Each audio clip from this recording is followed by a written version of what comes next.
আসসালামু আলাইকুম বন্ধুরা, সবাই কেমন আছেন? আজকে চলে আসলাম আরও একটি ভিডিও নিয়ে। আজকে রান্না করব মূলা দিয়ে মাছ দিয়ে।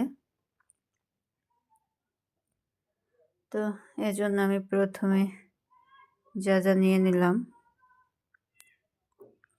মাছ মূলা কেটে নিয়েছি। এখানে মাছ নিয়েছি, মাছটাকে একদম কিছু কিছু করে কেটে নিয়েছি। তারপরে ধনিয়া পাতা, রসুন বাটা, পেঁয়াজ, কাঁচামরিচ। এখন আমি মাছের গায়ে লবণ হলুদ মাখিয়ে নেব। হলুদ মরিচের ফাঁকিও দিলাম, অল্প একটু লবণ দিলাম। এখন মাছটাকে ভালোভাবে মাখিয়ে নেব। মাখানো হয়ে গেছে, এখন চুলায় চলে যাব। চুলায় একটা কড়াইয়ের মধ্যে তেল গরম করে নিলাম। এখন এর মধ্যে মাছগুলো আমি একে একে ভেজে নিব।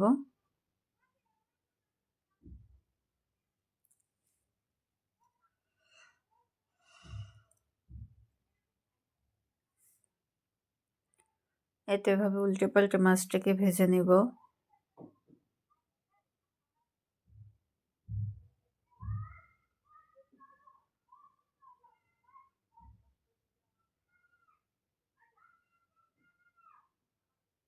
মাছটা ভাজা হয়ে গেলে ওই তেলের মধ্যেই আমি পেঁয়াজ কুচি দিয়ে দেব।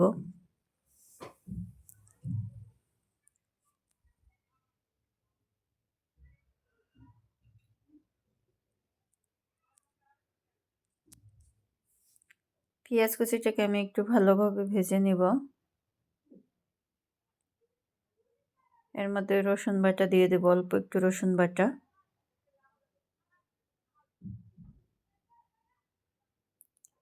এখন পানি দিয়ে নিব।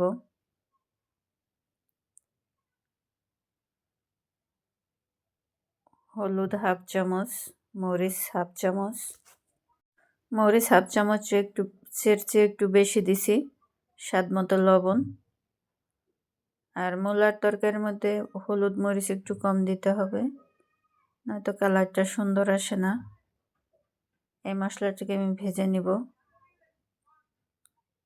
ভেজে এখন মূলাগুলোকে দিয়ে দেব।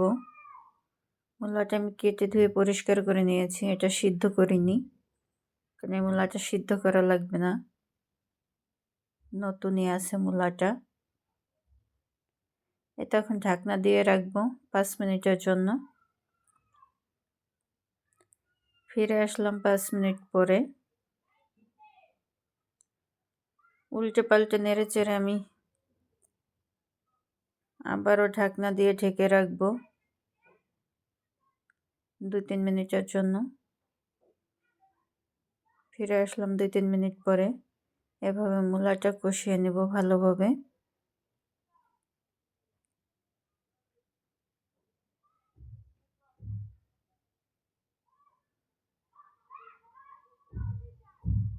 এতে এখন এর মধ্যে আমি ঝোলের জন্য পানি দিয়ে দেব।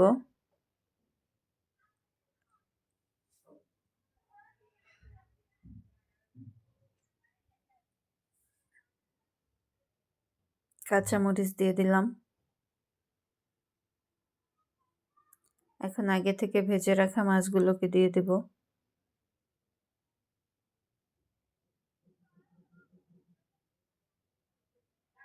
এটাতে আরও কিছুক্ষণ চুলায় রাখবো।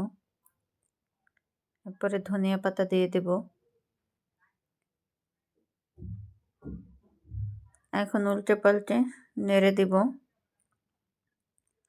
আমার রান্না প্রায় শেষের দিকে। আমার ভিডিওটি যদি কারো কাছে ভালো লেগে থাকে আমার চ্যানেলটি সাবস্ক্রাইব করবেন। ফেসবুক পেজ থেকে দেখলে ফলো দিয়ে দিবেন। আর ভিডিওটি দেখার সময় অবশ্যই একটা লাইক দিয়ে দিবেন। এটা আমার রান্না হয়ে গেছে।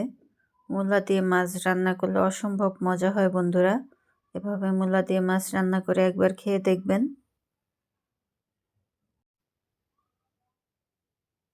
এটা আমার মাছ রান্না হয়ে গেছে। আল্লাহ হাফেজ।